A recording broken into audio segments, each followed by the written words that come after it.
जय श्री राम। शंखनाद में आपका स्वागत है। हरियाणा कांग्रेस जो विधानसभा चुनाव की हार से अभी तक बाहर नहीं निकली थी, उसे हरियाणा में एक और झटका लगा है और बड़ा झटका लगा है। हरियाणा में कांग्रेस निकाय चुनाव में बुरी तरह हार गई है। कांग्रेस की हार इस विधानसभा चुनाव के मुकाबले भी बुरी हार हुई है।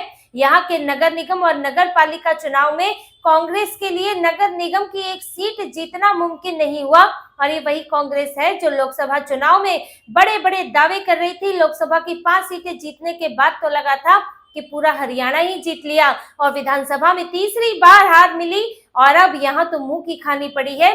जो नगर निगम नगर पालिका चुनाव में जो हाल कांग्रेस का हुआ है, 10 नगर निगम में कांग्रेस एक भी नहीं जीत पाई। बीजेपी जो है 9 नगर निगम के चुनाव जीती है और एक जो है निर्दलीय महिला निर्दलीय उम्मीदवार थी, उनके खाते में गया है मानेसर की सीट। इसके अलावा नगर पालिका परिषद में 4 परिषद थी, उसमें 4 में बीजेपी जीती। जहां अगर नगर पालिका समिति की बात करें तो इसमें 21 थी, जिसमें 16 जो है वो निर्दलीयों ने जीती है और 5 जो है बीजेपी ने जीती है। पूरा चुनाव लग रहा था भाजपा वर्सेस निर्दलीय। हर जगह लगभग निर्दलीयों से सामना था और कई जगह तो कांग्रेस के मुकाबले निर्दलीयों ने बेहतर प्रदर्शन किया है। ये स्थिति हो गई थी और इस निकाय चुनाव में कांग्रेस की खस्ता हालत साफ नजर आती है। और इसकी वजह क्या है? देखिए, कांग्रेस जो विधानसभा में हारी, उसके बाद इतने महीने बीत गए, संभली क्यों नहीं?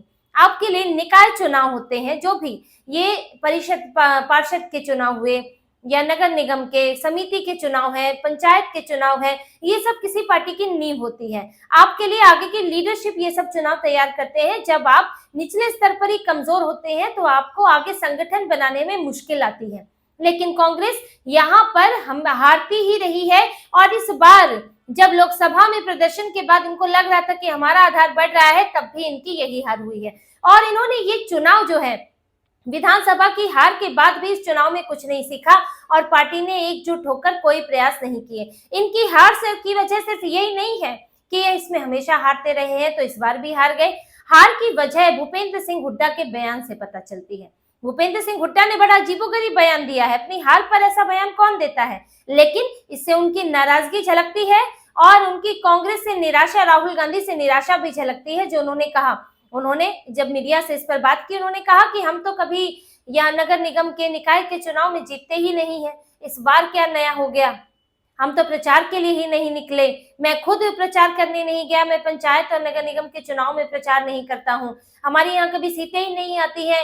एक आध हो सकता है हमारा काउंसलर और बढ़ गया हो, हमारा प्रदर्शन और सुधरा हो, लेकिन हम इसमें जो है हमने चुनाव लड़ा ही नहीं ठीक से। तो क्यों नहीं लड़ा चुनाव?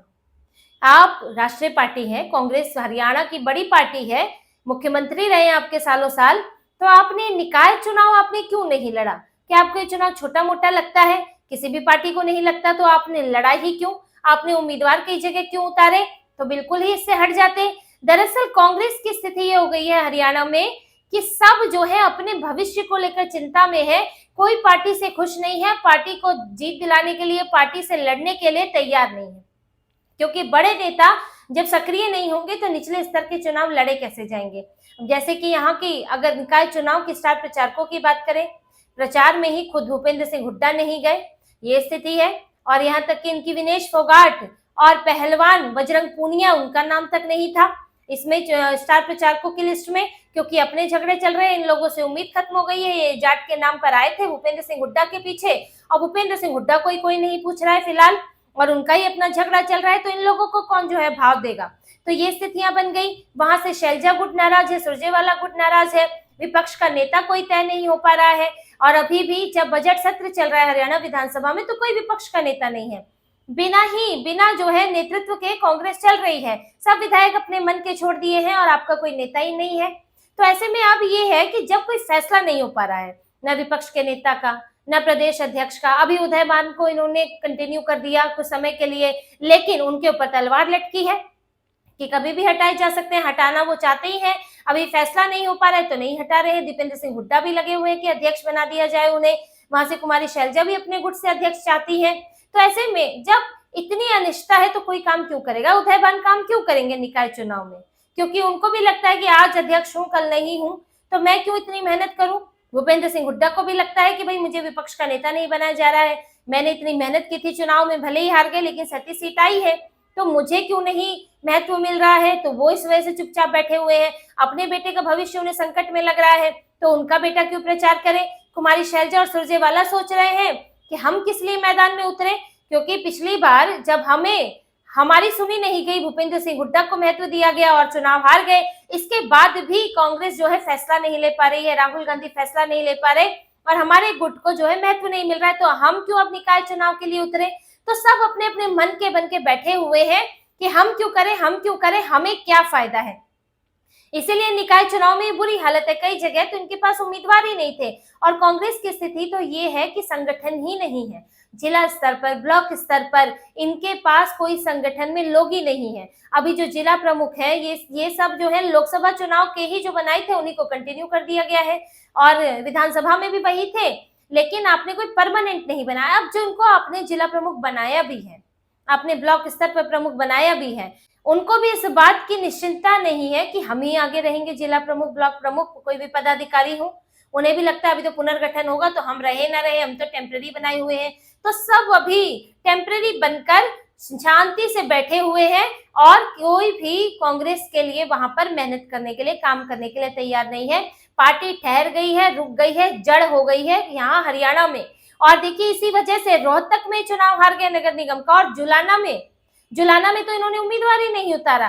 अगर जुलाना में आपकी स्टार कैंडिडेट है भाई वहां पर विनेश फोगाट और आपके निकाय चुनाव में, नगर निगम चुनाव में आप वहां पर कैंडिडेट नहीं उतार पाए अपना और निर्दलीय और भाजपा के बीच में चुनाव हुआ, भाजपा जीत ले गई।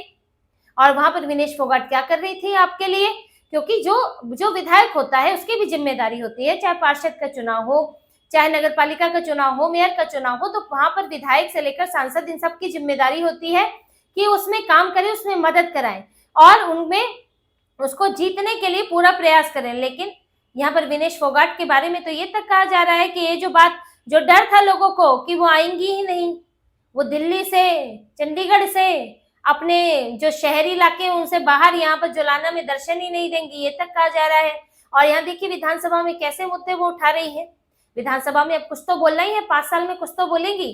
तो वहां उन्होंने कॉलेज खोलने की मांग कर दी जुलाना में कि कॉलेज खोला जाए, वहां की लड़कियां जो है वो स्कूल जाना चाहती हैं, पढ़ने जाना चाहती हैं और वो जा नहीं पाती।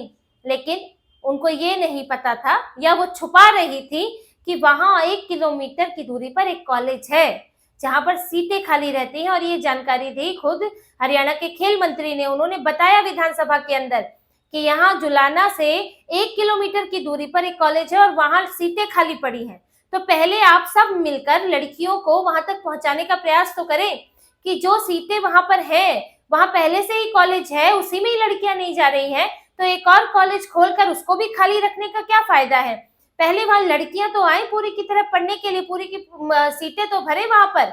लेकिन आप जो है पहले इसके लिए मिलजुल कर प्रयास कीजिए, चाहे जो भी बाधा है, अब चाहे पारिवारिक बाधा है या फिर कोई आर्थिक बाधा है, तो उसको दूर करना चाहिए। और उसको दूर करने के लिए आपको जो सरकार से मदद चाहिए वो बताइए। लेकिन बिल्डिंगें बनवा कर क्या करेंगे जब वहां पर बच्चियां जाएंगी ही नहीं? तो पहले बच्चियों को भेजने का प्रयास तो करें।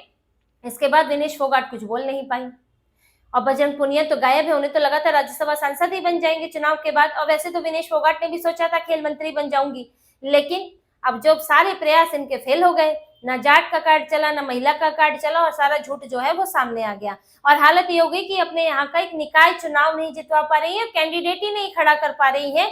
आपने कुछ काम ही वहां पर ना पार्टी के स्तर पर भी कुछ काम नहीं किया और लोग तो अलग है, वहां पर नाराज है कि भाई विनेश फोगाट गायब होना शुरू हो गई है। और लोगों के बीच में भी मैसेज भी जा रहा है कि विनेश फोगाट को अब हो सकता है अगली बार ये कांग्रेस जो है ट्राई ना करे, क्योंकि इस बार भी मात्र 6000 के वोट से जीती थी, बड़ी मुश्किल से जीती थी।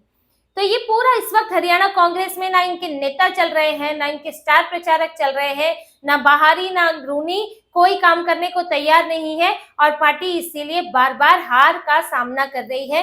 विधानसभा में भी यही हुआ था, विधानसभा में भी इनकी गुटबाजी हो गई थी। शैलजा सुरजेवाला अलग, भूपेंद्र सिंह हुड्डा अलग और राहुल गांधी अमेरिका में चले गए, जिनके ऊपर जिम्मेदारी थी कि वो इन गुटों को शांत करें। अब शैलजा जब आप आए तो शैलजा और भूपेंद्र सिंह हुड्डा एक मंच पर आपके साथ थे कि नहीं? राहुल गांधी के साथ दोनों एक मंच पर आए, मजबूरी होती है, आप केंद्रीय नेतृत्व थे। लेकिन आप चले गए अमेरिका, वहां 10-15 दिन इन्होंने अमेरिका में बिताए, उसके बाद आए फिर कुछ एक रैली की 25 तारीख के बाद इन्होंने वहां रैली की हरियाणा में, 5 तारीख को वोटिंग। तो आपने वहां पर हरियाणा में दिया क्या, समय क्या दिया? इस बात की भी नाराजगी भूपेंद्र सिंह हुड्डा का तो ये भी कहना है कि केंद्रीय नेतृत्व ने, आला कमान ने अपनी पूरी मेहनत नहीं की। वो इस गुटबाजी को हल कर सकते थे, क्योंकि प्रदेश स्तर पर गुटबाजी हल नहीं हो सकती। एक गुट दूसरे को शांत नहीं करा सकता, लेकिन ऊपर से नेता शांत करा सकता है। आज भी राहुल गांधी यही कंफ्यूज है, विपक्ष के नेता को तय नहीं कर पा रहे हैं, क्योंकि भूपेंद्र सिंह हुड्डा को ये पद देना नहीं चाहते। लेकिन हुड्डा को अगर नहीं देंगे तो हुड्डा जो है फिर पार्टी से उनके अलग होने का, पार्टी में बगावत होने का इन्हें डर लग रहा है, क्योंकि करीब 30 प्लस विधायक हुड्डा के साथ हैं। और हुड्डा को अगर दे देते हैं तो यहाँ से शैलजा सुरजेवाला गुट जो है वो भड़क रहा है। तो अभी फैसला नहीं ले पा रहे हैं दोनों गुटों के बीच में, किसी को शांत नहीं कर पा रहे हैं, किसी को चुन नहीं पा रहे हैं, और वैसा का वैसा छोड़ दिया है। और इसके कारण ना तो अध्यक्ष तय हो पा रहा है, ना विपक्ष का नेता, तो संगठन का काम भी रुका हुआ है, क्योंकि यही लोग मिलकर फैसला लेते हैं संगठन में किस स्तर पर कौन जो है वहां पर भेजा जाएगा, किसको चुना जाएगा। सिर्फ एक प्रदेश प्रभारी है इनके, वो ही जो है अब उनको बार बार भेजा जाता है और फीडबैक लिया जाता है, मीटिंग की जाती है, पर्यवेक्षक भेजे जाते हैं, लेकिन फैसला नहीं हो पाता। तो ये इनके आला कमान की अकर्मण्यता है और उनकी लापरवाही है, जिसके कारण हरियाणा का ये हाल हो रहा है कि वहां के किसी भी नेता में अब उम्मीद नहीं है, निराशा छाई हुई है, इसका साफ नतीजा जो है वो हर चुनाव में नजर आ रहा है। विधानसभा हो, स्थानीय चुनाव हो, या फिर जो विधानसभा के अंदर हो, उसके अंदर भी साफ नजर आ रहा है कि इनके विधायकों में कोई जोश नहीं है, कोई उत्साह नहीं है। और इस सब के कारण पार्टी में विद्रोह की स्थिति भी पनप रही है कि अब जो इनके 37 विधायक है उसमें भी लगता है कि ये उम्मीद खो बैठे हैं। और हो सकता है कि आने वाले समय में अगर अब लगे कि आगे भी कांग्रेस नहीं आ सकती, तो हो सकता है पाला बदल लें, या उससे पहले अगर भूपेंद्र सिंह हुड्डा को नहीं चुना गया तो वो ही पार्टी से अलग हो जाएं, क्योंकि पार्टी में ये स्थिति बन रही है। लोग क्यों पार्टी से अलग होते हैं? जब पार्टी से आपकी जो है उम्मीदें खत्म हो जाती हैं, तो तब आप वहां से चले जाते हो, आप कोई और रास्ता खोजते हो। और इनके निचले स्तर पर नेता तो अब ये करना शुरू कर दिया है, क्योंकि इस रवैये का भी विरोध हो रहा है कि आप कोई फैसला नहीं कर पा रहे हो, आप कोई सही समस्या का समाधान नहीं दे पा रहे हो। इसके कारण भी वहां के नेता अब कांग्रेस से ऊब गए हैं और कांग्रेस को छोड़ना चाहते हैं। बस अब सबके अपने अपने मौके होते हैं, और अभी क्योंकि हाल ही में चुनाव हुआ है तो ये सब चीजें इतनी जल्दी नहीं होती हैं, लेकिन इसकी सुगबुगाहट शुरू हो गई है कि एक तो फैसले का इंतजार हो रहा है, लेकिन अगर लंबे समय तक फैसला नहीं होता और कांग्रेस ऐसी अधमरी हालत में पड़ी रहती है तो कांग्रेस हरियाणा में खाली होगी, और बाद में आने वाले सालों में कई नेता वहां जरूर इस्तीफे देंगे। तो इसी तरह की और खबरें और विश्लेषण आपके लिए लाते रहेंगे। हमसे जुड़े रहिए, सब्सक्राइब कीजिए, कमेंट कीजिए। बहुत बहुत धन्यवाद। जय श्री राम।